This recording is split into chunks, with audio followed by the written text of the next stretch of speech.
అనంతపురం జిల్లా బుక్కరాయసముద్రం పంచాయతీ ముసలమ్మకట్ట దేవాలయం వద్ద శుక్రవారం ఉదయం ఒక ఆశ్చర్యకరమైన సంఘటన వెలుగులోకి వచ్చింది. కొద్ది రోజుల క్రితం అమ్మవారి హుండీని ఎత్తుకెళ్లిన దుండగులు పశ్చాత్తాపడుతూ తప్పు చేశామని భావించి హుండీలో ఉన్న నగదుతో పాటు ఒక లేఖను కూడా ఆలయ ఆవరణలో వదిలివేసి వెళ్లారు.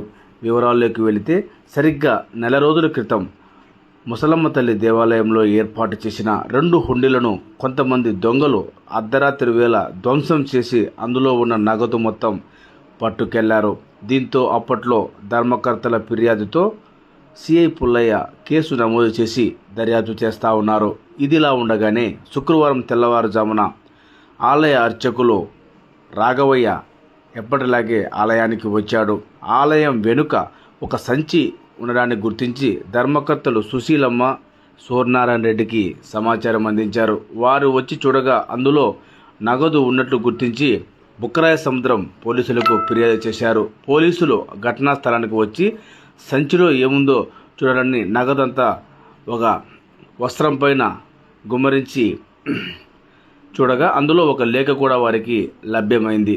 ఆ లేఖలో ఏముందంటే, దొంగలు మేము 4 ఉన్నామని, ఈ డబ్బు తీసుకెళ్ళబడినప్పటి నుంచి మా కుటుంబంలో మా పిల్లలకు అనారోగ్యం చేసి తీవ్ర ఇబ్బందులు పడుతున్నామని, ఈ డబ్బులు కొద్దిమేర తాము వాడుకున్నట్లు ఖర్చులకు అంగీకరించారు.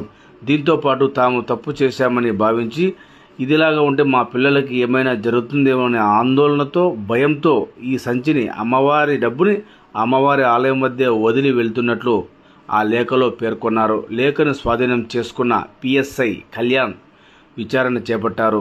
దీంతో single window chairman Kesanna, X sarpanch Narayanaswamy ఘటనా స్థలానికి చేరుకుని నగదునంతా లెక్కించగా 1,80,000 రూపాయలు ఉన్నట్లు లెక్క తేల్చారు. బుక్కరాయ సముద్రంలోనే కాదు, జిల్లాలోనే ఎప్పుడూ కని విని ఎరుగని సంఘటన ఇది అని గ్రామస్తులు చర్చించుకుంటున్నారు. దొంగలు ఎత్తుకెళ్లిన సొమ్మును తిరిగి అదే ఆలయంలో వదిలి వెళ్ళడం అనేది ఎప్పుడూ జరగలేదని మండల ప్రజలు, భక్తులు చర్చించుకుంటా ఉన్నారు. ఏది ఏమైనప్పటికీ